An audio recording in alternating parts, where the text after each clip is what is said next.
how to know when to take the leap into your first business, and when does your side hustle actually become your full-time job? So this is something that I can completely relate to, as when I was setting up my first coaching business, I was working two jobs. I was working in a nightclub at night. I was working in Gym Plus Coffee, the retail store, and I was also doing my final year in college whilst setting up K Coaching on the side, which was my online coaching business at the time. And I was running it at the same time as I was doing these three other things. It's that thing of like, when can I take the leap into doing my side hustle full time? For me, I knew K Coaching was all I wanted to do. Like, the other things weren't priorities to me. The two other jobs that I had, I was using to pay my rent for in college and to keep me going, obviously, until I was building up my client base with K Coaching. And it was really nice that I had that security, to be honest, because it just meant that I could really enjoy the coaching side of things without the pressure of using it as something that was solely for money. You know what I mean? It was like I was doing it because I absolutely loved it, and I wasn't solely relying on it for income. I had the other jobs for income, so it was just lovely in the sense of it was very much, there was no pressure around it, because it wasn't my sole income. I wasn't relying on it solely for income. And then obviously I was doing my final year of college as well. So to be honest, I actually found that setting up the business whilst in the middle of college was really helpful, because I do believe that the busier I am, the more productive I am. So I had only a certain amount of time where I could put time into my dissertation for college. I had a certain amount of time where I could put into K Coaching, and all the other times in and around that I was either training, sleeping, eating or working. And I was just so much more productive, because the times that I was sitting down to do things, I didn't have time for anything else, because I just had no choice but to get the thing done, which was brilliant.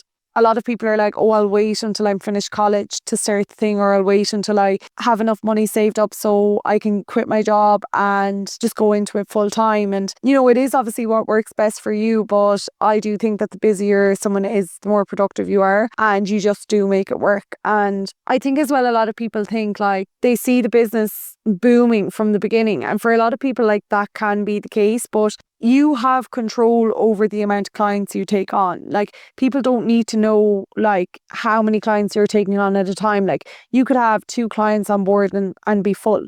That could be your capacity. And that's being genuine. Like, you could actually genuinely only have the time for two clients. When I was in college and I had two jobs, I only would take on 10 clients at a time, and then I'd be fully booked, because that's all I could manage within like my bandwidth, and my schedule, and actually give a really good service. So I think that's another thing to be really aware of, is that especially first impressions, like, you want your clients getting a really good experience. Like, they're your referrals, they're your business essentially. Like, how they do is basically how your business is going to do, in the sense of word of mouth. Like, word of mouth is still one of the best marketing strategies out there.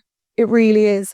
Like, I know for me as well, like, if I'm choosing a mentor, like the mentor that I chose, I heard from about 5 people how incredible they were. And even though they had so many testimonials and this and that, I think hearing it from the horse's mouth of people who is invaluable.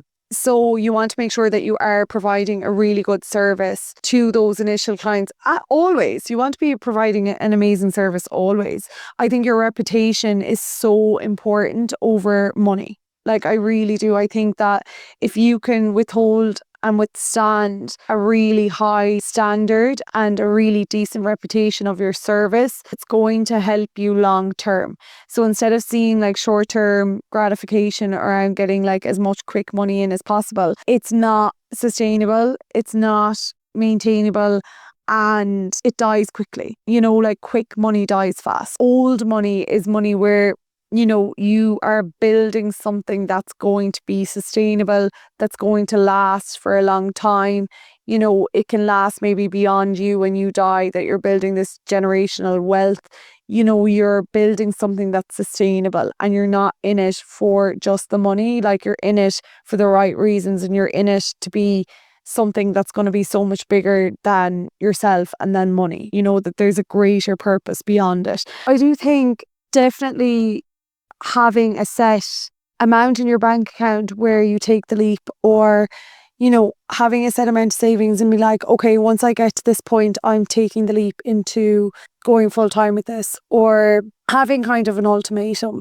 For me, I was so terrified, but I also was so sure that that was the thing that I wanted to do. I had that gut feeling. And also because I had been so used to being so broke, I wasn't afraid. So I come from a very low income household. We all have worked since we were like 14, 15 and made our own money from a very young age. And I'm so grateful to my mum and dad for teaching us that, like teaching us hard work and being independent. And to be honest, we didn't really have any other choice, in the sense of my mum and dad just don't have it to give to us. Do you know what I mean? If they did, they literally would give us the coat off their backs. Like if they had it, they'd give it to us, but they don't. And I'm so grateful for that, because when I went to Greece, I worked in Greece for a summer as a floor staff in a bar, an Australian bar called Circus in EOS. If you know, you know.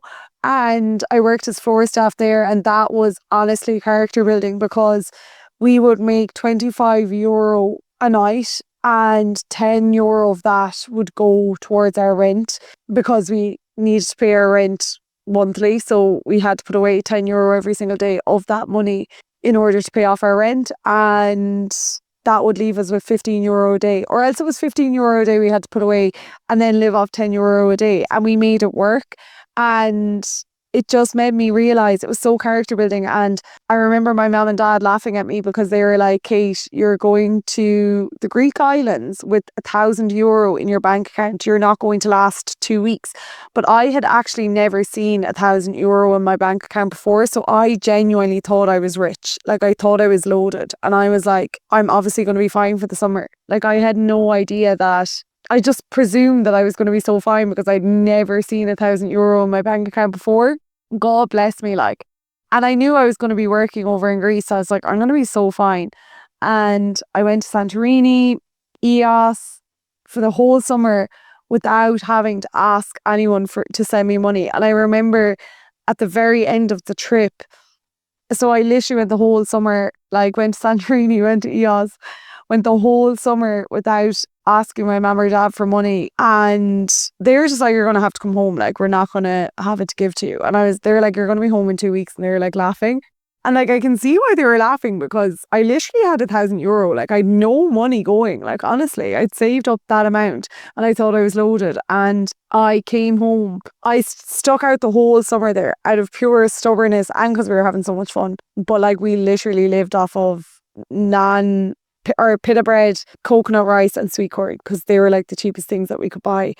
I remember Sophie and I were getting coconut rice and sweet corn for €3, and that's what we were living off. And then we'd get pita bread before work, which was like €2 or something. Hilarious. Yeah, so funny. But I remember in the airport, I got back to Ireland home, and I got back to Dublin airport, and I remember having to ask my mum for €50 so I could get the green bus from Dublin back to Firthill, back to Castletroy. And I remember being so devastated that I had to ask for money. Like I was so disappointed in myself, because I was like, you failed. You failed. You told them that you wouldn't need to borrow any money, and I had to borrow that €50, and it killed me. It killed me to pay for the bus home, and I think to get a Burger King or something. Hilarious. But that taught me that I can survive off of nothing, and I'll be fine. Like I'm not going to die. So I have been very lucky in the sense that when your back is up against a wall, you make it work. And my mum and dad have taught me that and shown me that. And that is something that kind of in a way makes me very, I don't care about taking risks. Like I really don't. And I'm not scared of everything failing, because everything actually has failed time and time again, and I've just made it back. And I think that that's something that a lot of people might be able to relate to, but some people mightn't be able to relate to. And the people who can't really relate to it and who are used to having security, it might be a bit harder for you to let go of, or it might be harder for you to take the leap because you're used to having security, and that's okay. And even if you need to have some bit of security whilst taking the leap, that's absolutely fine. Like, it is, you know what I mean? If you do feel like you need to still stay in your 9 to 5 for a bit longer until you build a business up enough where you actually feel like, okay, I'm going to be able to take the leap now. It's still going to feel really scary, but if you do feel like you need that bit more security behind you, do have that for sure, whatever works for you. However, I would say that there needs to be a cutoff date, or there needs to be a number that you hit where you're like, irrespective of anything else, I'm going for it on this date or when I hit this number, because otherwise you'll just never go for it, and you'll never be able to grow or scale something if you're not pushed to your limits or you're not pushed outside your comfort zone. And lastly, on this episode, I think it's the scariest thing is what if it fails? You know, what if it doesn't work out? You just go back doing what you were doing before. Like, it's not that deep. You can work in a cafe, you can work in a bar. You know, you're not tied. You're not a tree, you're not stuck. You're gonna be okay. Like, it's kind of like, what is actually the worst thing that can happen? That you go back to your old job, or that you get the flight home, or you work somewhere else, or you work for somebody else. Like, it really is not that bad. So that's another thing I would journal on. What's the worst that can happen? And a lot of it, as well, is overcoming limiting beliefs. Like, for me, I was told I was really bad at business in school. I was failing business in school. I was failing math. And I was actually quite good in school in the sense of languages were a strong point. I loved history, loved music, and I was quite strong at those subjects. And then when it came to maths and business, it wasn't that I just was weak at them, but it wasn't that I wasn't able to do them. You know what I mean? I remember being so angry that I couldn't get honours maths, that I got so much grinds in honours maths, and then ended up getting like A1s in honours maths, but everything else suffered as a result of it. So it wasn't that I couldn't do it, I was just very weak at it. I wasn't picking it up as quickly as I was other subjects. And business, I just hated it because I thought I was really, really bad at it, and I was really bad at it. I was failing it in school. But what's really funny was that I actually had set up my own little company with one of my best friends in school, Leah, and we had a makeup company where we would basically do people's makeup and charge for it in school when we were 15. So I feel like that entrepreneurial streak was always in me, but I never saw it, you know? And it's weird that I wasn't told in school that that was brilliant as a business idea. You know, it wasn't, my teachers definitely thought it was amazing, but they weren't kind of reinforcing the fact that this is actually a business idea, Kate, that you've done. Or just because you can't balance accounting sheets, you know, you did set up your business in this way, you know. So there's different types of business that you can be good at, right? And I think it's like understanding that as well. I really hope that you've learned something from this episode, or that you have a take home from this episode. But overcoming those limiting beliefs of, you know, I'm not good enough, I'm not a businesswoman, I'm not good with numbers, I don't know, can I do this? You can, and you just need to find the proof of the things that you are strong at. You're not going to be strong at everything, and that's where other people come in to help. You know, that's why there's accountants, that's why they do accountancy degrees.